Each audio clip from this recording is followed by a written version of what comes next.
Hello, I just want to go over the study guide with you. I know that I was not here in class today while y'all were working on it, but if you want to look over the answers over the weekend, that may give you a jump start on your studying for the test. That will be Tuesday, November the 5th. We will be going over this and reviewing all concepts on Monday as well, and you are welcome to stay after for an extra review Monday afternoon.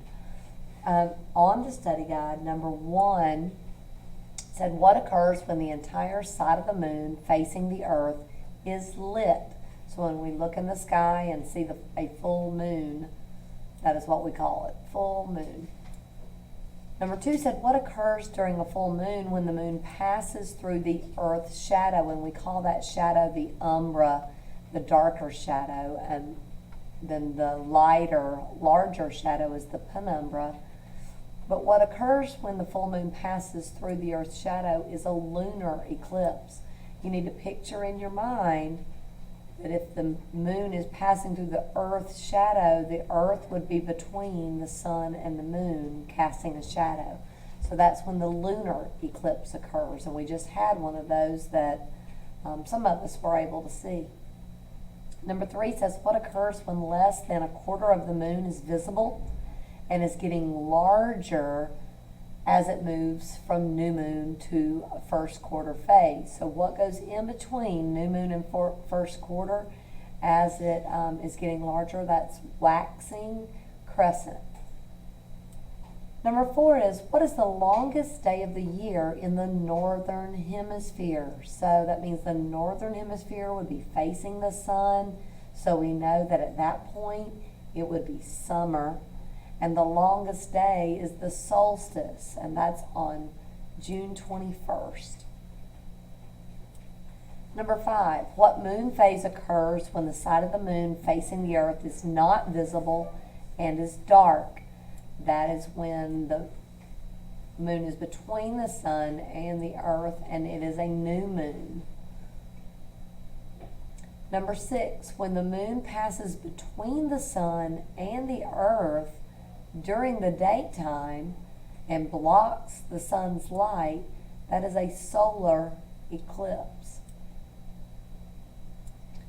Number 7, which moon phase occurs right before and right after a full moon? Well, before and after would be a gibbous moon, but specifically waxing gibbous is before and waning gibbous is after. Number 8, what hemisphere points towards the sun during an equinox? Well, that was kind of a trick question. Neither one points towards the sun during an equinox. The sun hits them equally. That's when we have our spring and our fall. How long does it take the moon to complete one cycle of phases? Well, it's approximately 1 month or 30 days. What occurs in the northern hemisphere when the noonday sun is directly overhead at 23.5 degrees south latitude? And I put on there for you to think. This was also kind of a trick question, because if the sun is directly overhead at 23.5 degrees south, that's at the Tropic of Capricorn. So that means that the southern hemisphere would be pointing towards the sun, then the northern hemisphere would be pointing away from the sun, so it would be winter in the northern hemisphere. If the noonday sun is directly overhead at that time in the south, they're having a summer solstice, so in the northern hemisphere we would be having a winter solstice on that day. So winter solstice, because the southern hemisphere would be having its longest daylight, which is the summer solstice, and the northern would be in winter with its least amount of daylight. Okay. Now, for number 11, you were to draw the moon phases beginning with a new moon and going through all of the phases. And what I'm going to do real quick I'm going to draw what they would look like.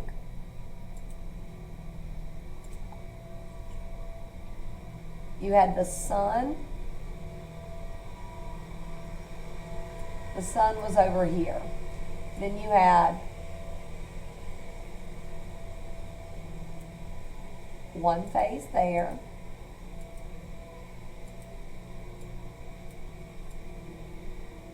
One here. One above. Another one down below. Oops, we're not going to need the sun. One here. One here. One directly across. And one here. And this may not be exactly as neat as your paper, but I'm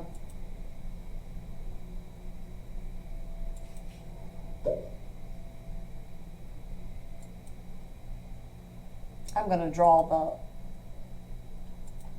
make this work. Okay. This is the new moon. So for the new moon, the entire circle would be black.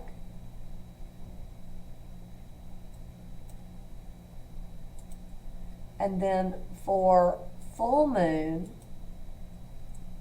the entire circle would be lit up, would be yellow. Then we're going to go for waxing crescent. Remember, waxing is growing on the right hand side, getting larger. Larger, even more, half of it on the right side would be first quarter. Then when more than half is lit up on the right hand side, that would be waxing gibbous.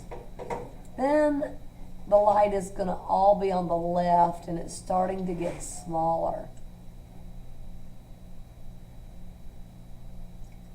When it's less than half, more than half lit on the left, that's a waning gibbous. When only half of it is lit up on the left, that's third quarter. And when you just have a little sliver left, that's a waning crescent. And I can go back in and fill in the rest of that black, but I think y'all understand that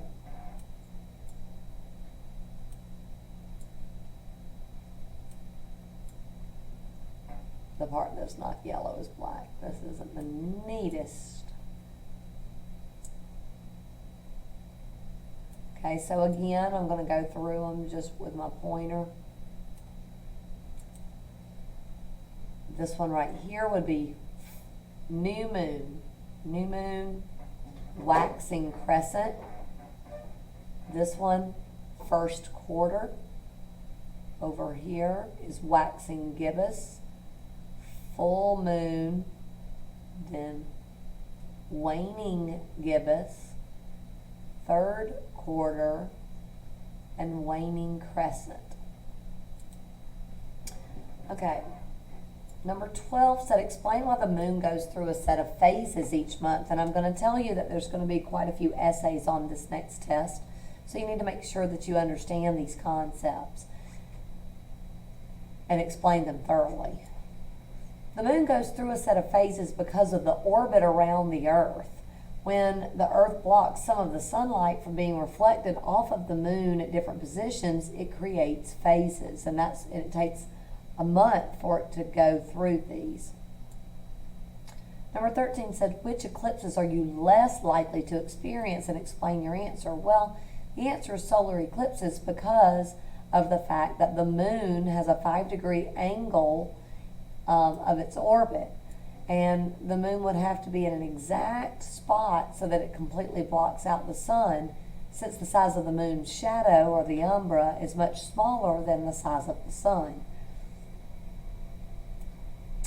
List several factors that cause the Earth to experience different seasons. Well, throughout the year.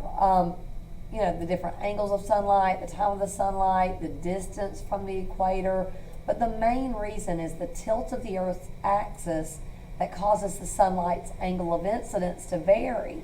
And that depends on which part of the Earth is facing the sun. And I want you to think back to our lab that we did about the angle of incidence and how when the rays of the sun were more direct, it heated up quicker and it got hotter. When the angle got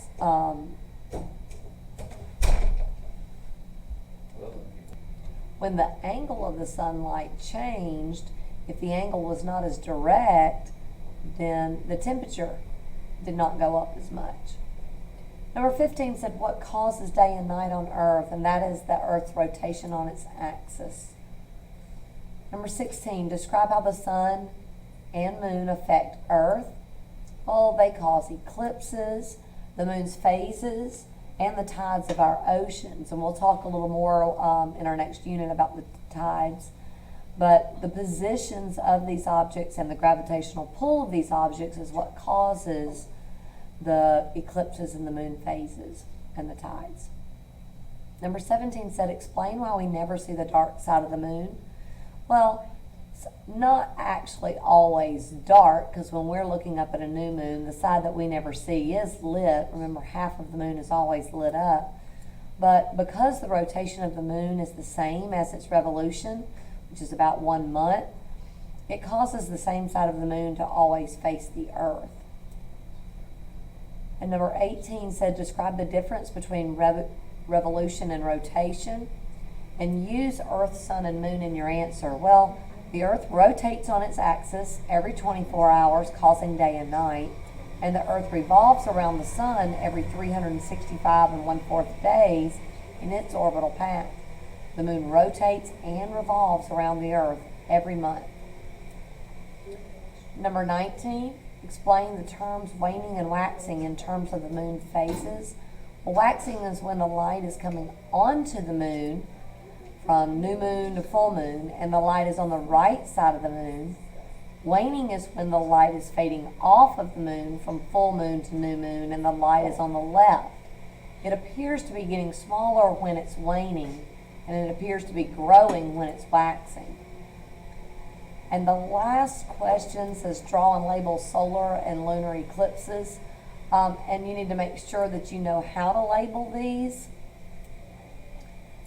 This particular one is a solar eclipse. This right here would be the sun. This is the moon. This is the earth. The darker shadow is the umbra. And the lighter gray shadows, the larger shadow, is the penumbra. And then that's a solar eclipse. This down here is a lunar eclipse. And again, you've got the sun, the moon, the earth. The earth is between the sun and moon during a lunar eclipse. And you have the umbra is the darker shadow, and the penumbra is the lighter shadow.